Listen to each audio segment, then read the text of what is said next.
안녕하십니까. 반갑습니다. 2월 14일 화요일 10분 말씀 드리겠습니다. 성경 말씀은 누가복음 20장 16절에서 18절까지를 읽어 드리겠습니다. 와서 그 농부들을 진멸하고 포도원을 다른 사람들에게 주리라 하시니 사람들이 듣고 이르되 그렇게 되지 말았지이다 하거늘 그들을 보시며 이르시되 그러면 기록된 바 건축자들의 버린 돌이 모퉁이의 머릿돌이 되었느니라 함이 어찌미냐.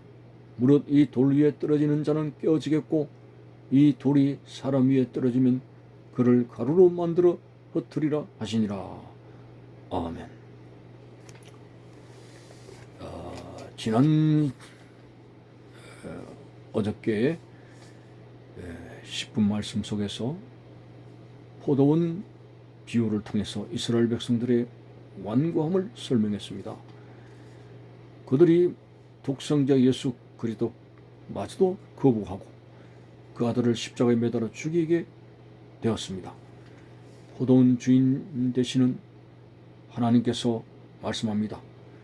그 농부들을 진멸하고, 다시 말해서 이스라엘 백성들을 진멸하고 포도원, 바로 구원 얻게 되는 그러한 은혜의 자리를 다른 사람들에게 주리라. 다시 말해서 온 자손인 이스라엘 백성들은 은혜를 거절했기 때문에 받지 못하고 다른 사람들, 곧 이방인에게로 구원의 복음이 전파되리라고 하신 말씀이 되는 겁니다. 자, 그래서 17절에 보면은 기록된 바 건축자들의 버린 돌이 모퉁이의 머릿돌이 되었느니라.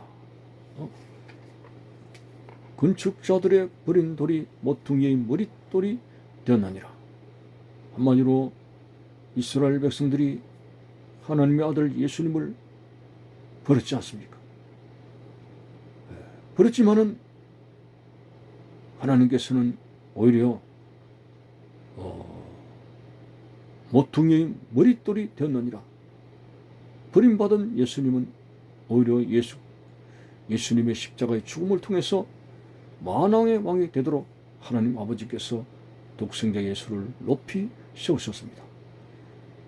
참으로 이스라엘 백성들이 어찌 그리 완악하여 사탄의 충동과 앞잡이 노릇을 하게 되었는가를 생각합니다. 예수님이 이 땅에 초림하실 때도 그랬습니다. 헤롯 대왕이 사단의 노릇을 해서 아기 예수를 죽이려고 혈안이 되었고 결국은 찾지 못함에 2살 이하의 아기를 다 죽임으로 그 속에 무더기로 예수를 죽이려고 했습니다. 그 이후에 하나님께서 그 아들 예수를 성장시키시고 자라가고 공생의 사역을 하게 되었을 때도 유대인들은 사탄의 노릇을 해서 예수 그리스도를 죽이려고 혈안이 되었습니다. 그렇죠. 사탄의 전략은 이 땅에 인간을 구원하시기 위해서 오신 예수를 죽이는 것이 사탄의 전략입니다. 예수를 죽임으로 말미암아 이 땅에 구원이 없도록 이 땅의 백성들을 모두 지옥의 백성으로 끌고 가려고 하는 사탄의 전략을 우리는 생각해 봅니다. 그래서 이 원수마귀는 하나님의 백성을 이용해가지고 마음이 완악하도록 해가지고 결국은 예수님을 사단의 목적대로 골고다 언덕에서 십자가에 매달아 주겠습니다.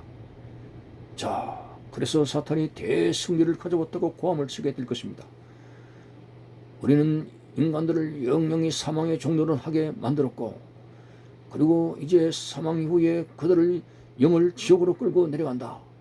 이렇게 큰 소리로 골고다 언덕에서 예수를 죽인 것으로 말미암아 그들은 승리를 장담했을 것입니다.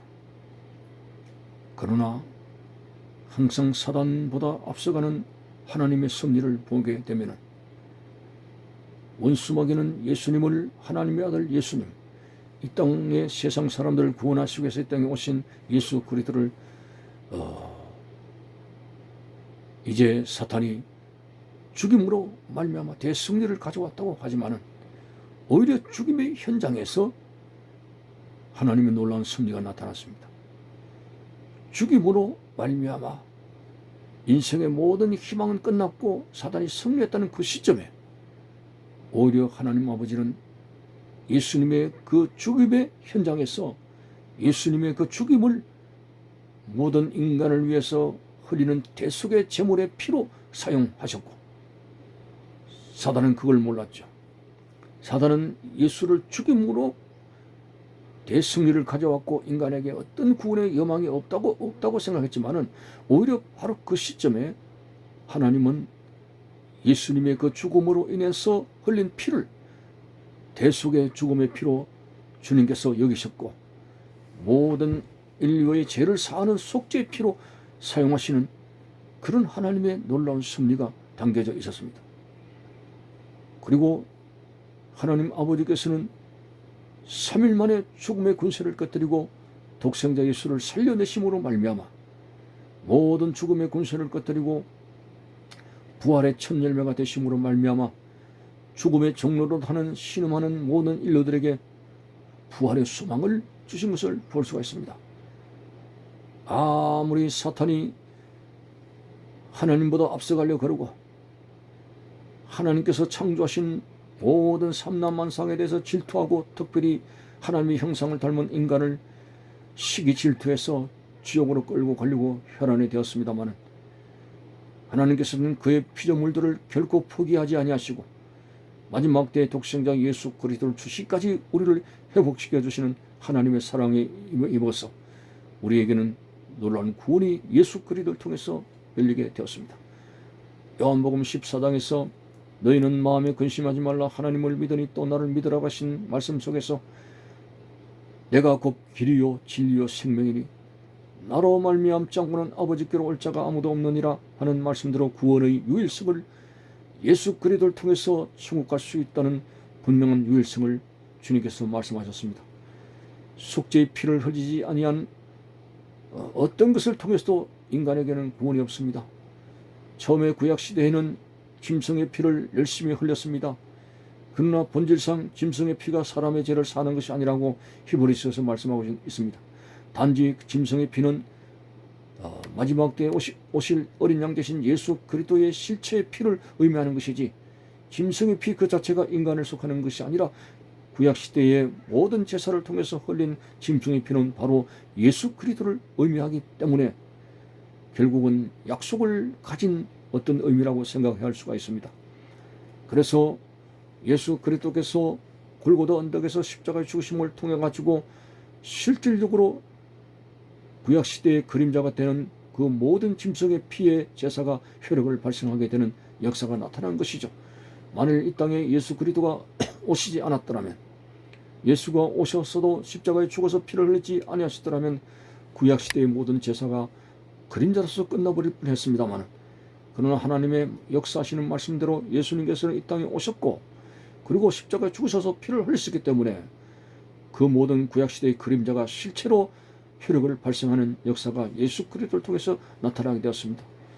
참으로 우리가 바라보게 되는 저 천국은 예수 그리스도의 피밖에 없습니다. 우리는 하나님의 율법을 지켜 준행할 만한 능력도 아무것도 없습니다. 전적으로 타락을 했기 때문에 선을 행할 수 있는 의지조차도 없습니다. 그런 절망적인 우리들에게 오직 인간 생활로 말미암은 밥상을 다 차려놓고 숟가락 하나만 들면 된다는 식으로 예수님께서 십자가를 통해서 모든 구원의 그런 역사를 다 이루어 놓으셨고 십자가에 돌아가신 예수를 믿기만 하면 구원을 받을 수 있도록 이 마지막 때에 크게 구원의 길을 이방인들에게 열어주셨습니다. 그래서 사도 바울을 통해 가지고 온 땅에 복음이 전파되도록 외쳤습니다. 주 예수를 믿으라.